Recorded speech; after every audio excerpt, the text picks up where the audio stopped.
Hello and welcome to my podcast. Do me a favor, subscribe to the John Keim Report wherever you get your podcasts. You're watching on YouTube. Hit that like button, hit that subscribe button. You can find us there as part of Ampire Media. That's AMPIRE. Always much appreciated when you tune in. And don't forget, you can read my work on ESPN.com. I have a story up now about the excitement from the day, I guess, because the win was kind of, you know what it was, but the day was a little bit different. So the story was all about kind of the day and the win, et cetera. But that's up on ESPN.com. Now I'll have a story up on Sam Howell's day as well. And I'm talking to you Monday night. So I believe that's going to be up Tuesday. Anyway, some of that I'm going to cover here, but you can read it on ESPN.com, I hope, on Tuesday. So there you go. And today, all I'm doing is, well, actually, another reminder.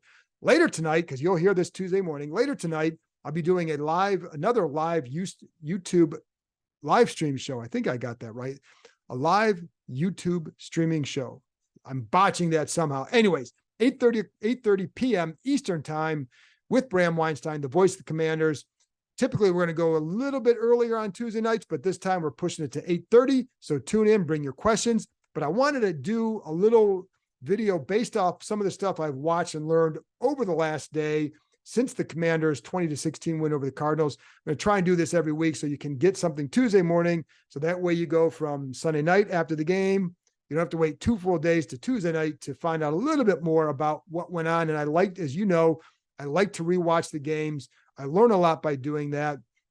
I watch these plays a lot, and because I try to learn more. And when I'm watching a play, folks, I'm watching it usually about 8-9 times or so, just to get a good feel for what's going on, because usually not every play am I watching that much anymore, but with the plays I need to know, I'm going to watch that much, and I watch every play again.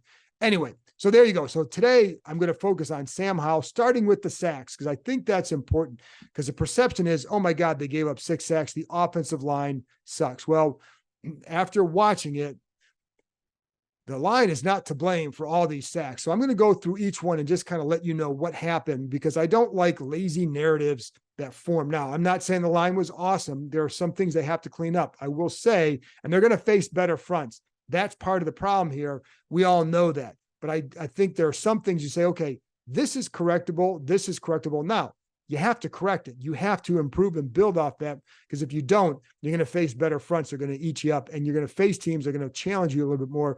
The Cardinals did do it. They rushed 4 a lot of times, but there were a lot of times where you weren't sure which 4 were coming. They throw some overloads. And one play I'm going to talk about later with how they throw some overloads that would put the line in a little bit of a stress because of that. So some well-designed defensive rushes by John Gannon and company for the Cardinals, but they are going to face better fronts. And so they are going to have to clean some things up without a doubt, but it's not just on the line. That's why I always say, when you talk about pass protection, it's way more than just line. You can have your own opinion on it, but I'm just telling you based on watching it. I'm going to go through these sacks to see what went wrong on each of them. So let's start with the first one. First of all, the play action fake, I don't buy it. Not great. I think the fakes can be a little bit better. Howell kind of eyes Terry McLaurin most of the way. Inside linebacker blitzes, defensive end drops, and then Nick Gates loses inside. It was about 3.23 seconds, which 2.5 is what you would consider a win or a loss for your block. So in those pass rates, so Gates could have done a better job inside there, but there were some other issues on the play. So there you go. That's one. The second one was an RPO was designed as it's an RPO. So you have 17, McLaurin with the bubble to the right side with Jahan Dotson as the blocker. Brian Robinson in the backfield.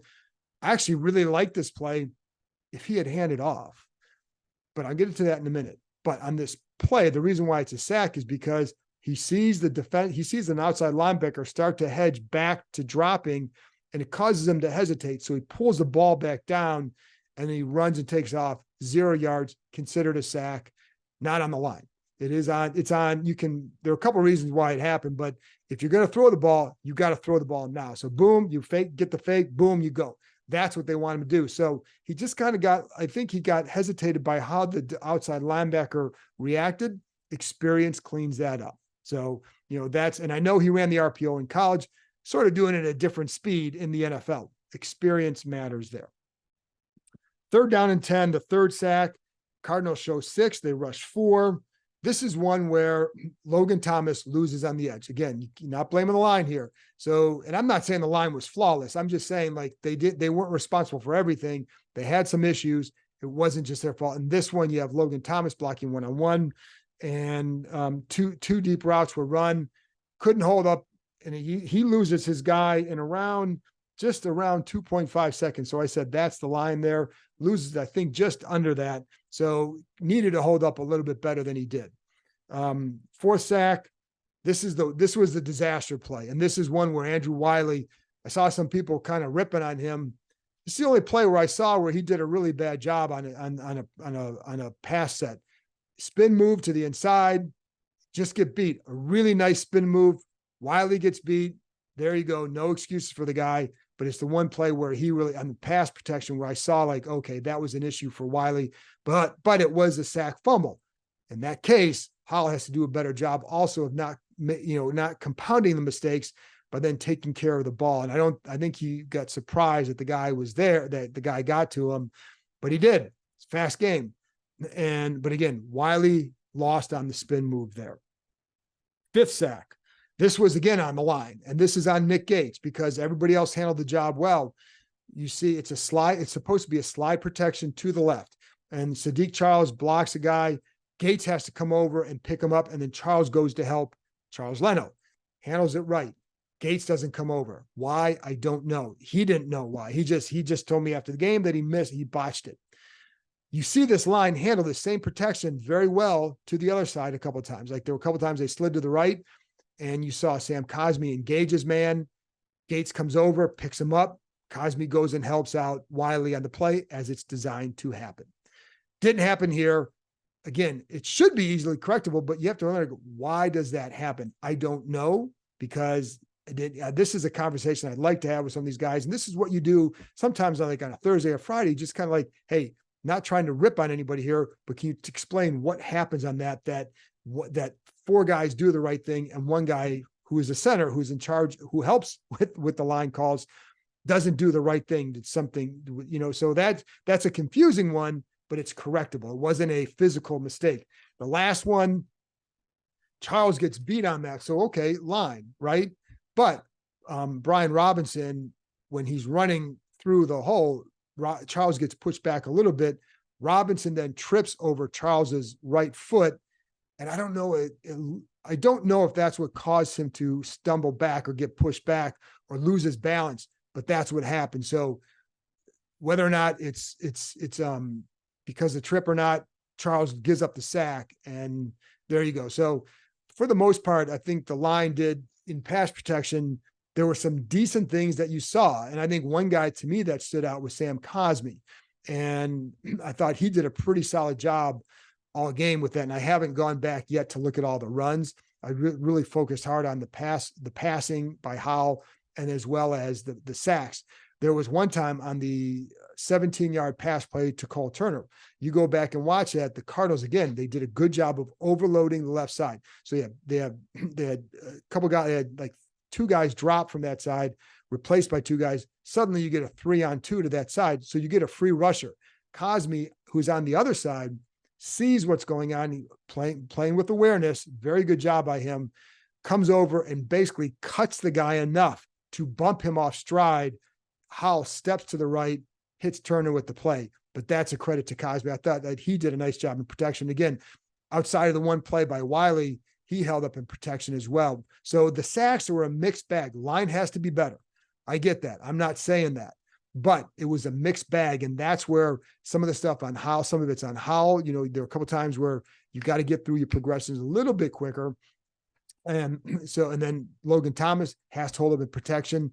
His blocking was an issue last year, and they hope that some of that was due to coming back from the knee injury. They felt like he had more confidence as a route runner by the end than as a blocker. He's got to hold up better. So anyway, I don't know that I'm not trying to give you guys false hope about the line. I'm just trying to give you, this is what happened on their 6 sacks.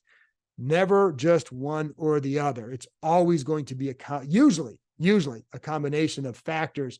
And in this case, that was the case. But again, the line was definitely to blame for a few of those, just not all. And so now you know. And so, whether or not you want to believe it, that's on you. That's up to you. I'm just telling you what I saw based on going back and watching it again. And then you're talking to a few people about their thoughts. But I try to do this based on not what my initial thought was, but what is it that I saw on rewatching the game and doing it a few times. And then again, trying to talk to a few people who I consider experts just to see am I seeing it right or what? And, so there you go. Anyway, let's talk about Howell's day too, because again, kind of a mixed bag. And it's funny because I looked at his total QBR for the day and it was right in the middle of the NFL. I'm like, yeah, it's kind of appropriate because that's about how his day was. And even Ron Rivera told us at his press conference today that there were times you're like, hey, really good rhythm there, really good throw, whatever. There are other times you're like, what are you doing? And that sums up his day. I think the good thing for Howell is a lot of the things that I wouldn't say struggled with, but had some issues with are all things that are just, to me, in a lot of cases are corrected by experience. And I also think, I know that even on my post-game podcast and even during the game, I thought I'd like to see a little bit more Brian Robinson in that first half. They were very heavy pass to run. And I'd like to see a little bit more Brian Robinson. I don't know that they're ever going to become this power running team. Remember, he's been with Andy Reid for a long time. That's not Andy Reid's style. So he's bringing that style to Washington. Do they have the personnel to play the way that he wants? I think you can debate that. And so, if you want to play that way, you're going to have to do a little bit more on the quick game to get some things going in the open field. And there were also a couple of times, like even on some throws in the quick game to like Curtis Samuel, where a ball has to be delivered just a little bit better to give him the chance to turn and run and turn into more yards versus having to turn around, kind of turn back, resettle your feet, and then try to go. A little bit hard to make it miss when you have to regain your momentum. Anyway, so I don't know if they're going to ever become that kind of a running team that you'd want. I do think they can do it better, and I do think they can do it more. And I do like the guy they have in Brian Robinson and, as a runner. So can you incorporate him a little bit more early in the games? I think the answer is yes. Anyway, so let's get back to Howell's day. And one thing that Rivera said too during the presser, you have to have patience with him. And this is something that a lot of us have talked about, that it's only his second start. It does not happen. Like Howell, I think, can be a good quarterback. And I've been saying this, but I don't know when, because it takes time and you have a new offense and you do have a line that however good they're going to be, they're not there yet because they just started playing together. You can't be the kind of unit you want to be. And you can't be a good unit yet because they don't have that individual talent to be that way. So you have to play collectively very well. And it does take time. So can they get there? And that's going to be the big question. And again, with the line, I have not gone back and looked at the run game enough to say I'm just talking about in protection. It wasn't, just to be clear, it wasn't just all on them. Anyway, so, but with Howell, the good thing is I think a lot of those mistakes are correctable through experience. And I'm going to give you a couple examples. There were, a couple times with the RPOs. And I'm going to bring up the one to McLaurin that I brought up with the sack. So in that one where he can help himself, first of all, don't hesitate. And just what they want to do is, you make the decision, get rid of the ball, right? Because McLaurin probably gains about 3-4 yards on that play, which is better than none, which is what Howell gained by keeping the ball. It wasn't in danger of being picked or anything like that. If you're going to hesitate, then tuck it and run. That's fine. But the purpose of those is to get 4 or 5 yards of play. It's the extended handoff, right? Well, on that one, I think that's what they'd like him to do is if you're going to do it, just do it, get a few yards, get to the next play. But the real play on that one was handing it off because the RPO worked really well on that because the outside linebacker does start dropping into the lane. He's not anywhere in danger of getting the ball, but he's in danger of being able to put himself in position to make a quicker stop on McLaurin if he gets the ball. But the inside linebackers were sitting back and they got some double teams up front. They had a chance to get, 5 or 6 yards on the run. But it's one where you say, okay, that's one where you should have run the ball. But if you're going to throw, do it now. Oh, the other one that I would like to have seen him, and I know that he's got to regret this one. They had a well-designed play to De'Ami Brown, runs a jet action into a wheel and just down the side. And it looks like Howell sees him. And for some reason, he hesitates and he comes off him. He still hits Jahan Dotson for 12 yards. But man, that's his boy from Carolina. That could have been 6. If you put it out there right, it is 6 because they're not going to catch Diami. That's one where it's like I was really surprised knowing Sam, following Sam, watching him in practice, watching his stuff from Carolina. That's a play that he's going to make. I guarantee he's sitting there thinking, why didn't I throw the ball? And I will ask him that on Wednesday. But it's one where, again, that's just, he's going to make that throw. Like you present him that situation again, I really, really doubt that he's going to hesitate at all again, because it was there and it was a well-designed play. And I've seen that guy hit it. He likes to throw it on the field. It's just, to me, that one. All right. So on the touchdown, really like this one, and go watch it. We're putting a picture up from that one. You can see he is surrounded by 5, I think it's like 5 Cardinal players there. He extends the play. Now, he doesn't, just for whatever, he doesn't leave he's in the pocket for almost 3 seconds. That's good protection there. He extends the play by going out to the left, scrambling left. He extends it to 6 seconds before he throws, but a really good job. Now he knows that he doesn't have anything there when he's running. His strength is not running and turning the corner. His strength, I think I told you after the game, his strength to me is running between the tackles, using a little bit of elusiveness and his toughness to then break. He can maybe sometimes get the corner, but that's not going to be what he does. He's not a big time burner, but he's got enough elusiveness and toughness and competitiveness to hurt you inside. But on this one, he does a great job of keeping his eyes upfield. Then that throw back, it's like he's got a baseball background, folks. He could have played in college.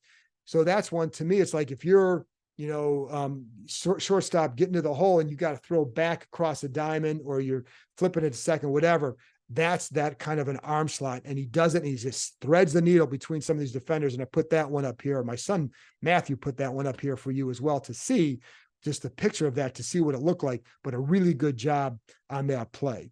On the interception, the only thing, it's a tip ball. So, the only thing I wondered about when I'm watching it live is, was Dotson open? And watching the all 22, I think if there's no tip and he can get Dotson to the inside, he's got a shot at a probably 15, 20 yard completion, but the ball gets tipped and then it's danger. And that's all she wrote. So yeah, I think, I don't think it would have been in danger of being intercepted by someone else coming to Dotson, because the defender breaks on it toward Dotson, but he gets there because the ball gets tipped. And it makes it look like he got there quicker. I think the ball may have gotten to Dotson there. And I brought up the pass to Turner, but I also wanted to talk about with Howell on that play.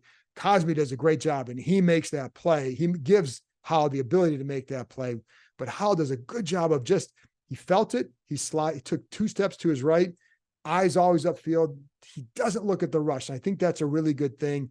And he delivers a nice ball to Turner. Turner uses that wide catch radius to make the grab, but a good job by Cosby, good job by Howell, and nice catch by Turner. And so a good completion overall. And so I think that was a nice job there.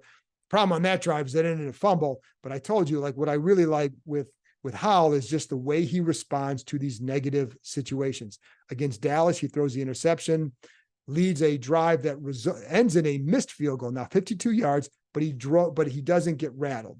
And then you have Sunday, after the interception, comes back, leads another drive, Gibson fumbles. After the sack fumble, leads a really good field goal drive. The point is, each time he put them in position to get points, and through not his mistakes, they didn't get points on 2 of them, but he put them in position to do it. So I really liked on the sack fumble drive, the first play is a 3-step drop, good rhythm, balls out to Jahan Dotson, 14 yards. 2 plays later, disaster. But on the next drive, 5 plant, step, throw to Logan Thomas, 19 yards, just good rhythm. And that's what you like to see. Also on that drive, 5-step plant, throw to Curtis Samuel, well-timed, good rhythm, 32 yards, really nice job.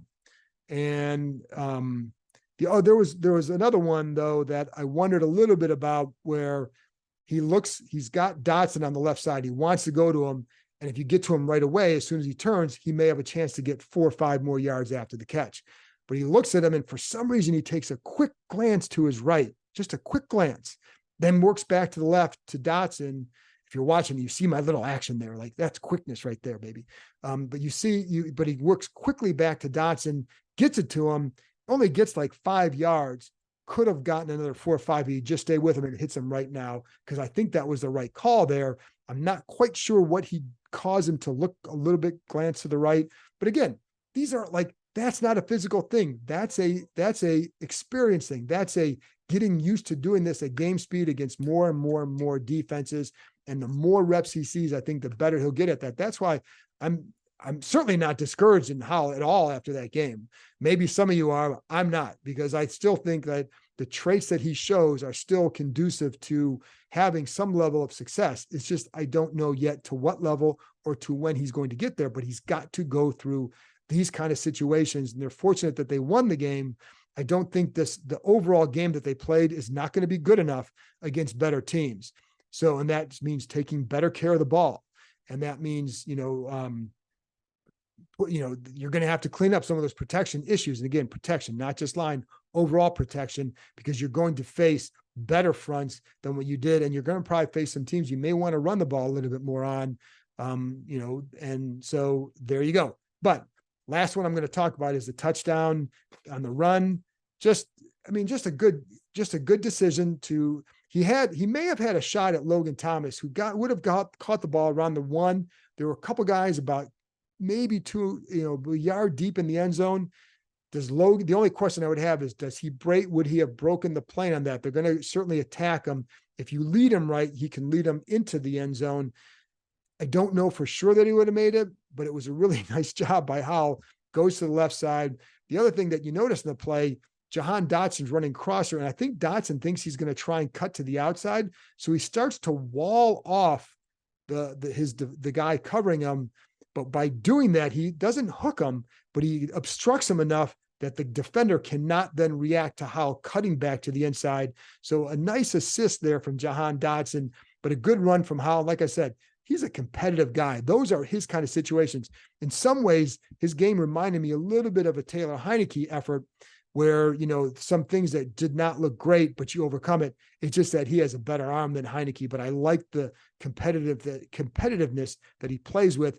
He's going to have to get better. I don't think that this is going to be a winning effort against every week by any means, but there are things that I think he can build on. Some of those rhythm throws you can build on. I think those RPO decisions you can correct, and like, hey, if you get this, you've just got to go. So watch how he does that the next time. He's a guy that tends to not make the same mistakes twice. And I go back to his footwork sometimes in those RPOs. There was an issue in the first preseason game. He corrected it by the time they got to Baltimore in those practices and then in the game. So that's a thing to watch. How does he handle some of these situations a little bit better? And again, the Diame one, man, oh man, was that there. And so, what does he do? I think this is the game where you learn and you move on and you say it's a win and you move and there's nothing like learning some lessons in a win, but everything's got to be better, not just with him, but the entire offense. And you can look at the play calling too, like how you involve certain guys and when. That's all part of it. It's all new. And so there you go. That's my review of the sacks of Sam Howell's game. So join me Tuesday night, 8:30 Eastern time, with the voice of the Commanders, Bram Weinstein. Bring your questions. And then I'll also have another podcast Thursday talking about the Broncos. And then on Friday with a keys and prediction to the game. So talk to you next time.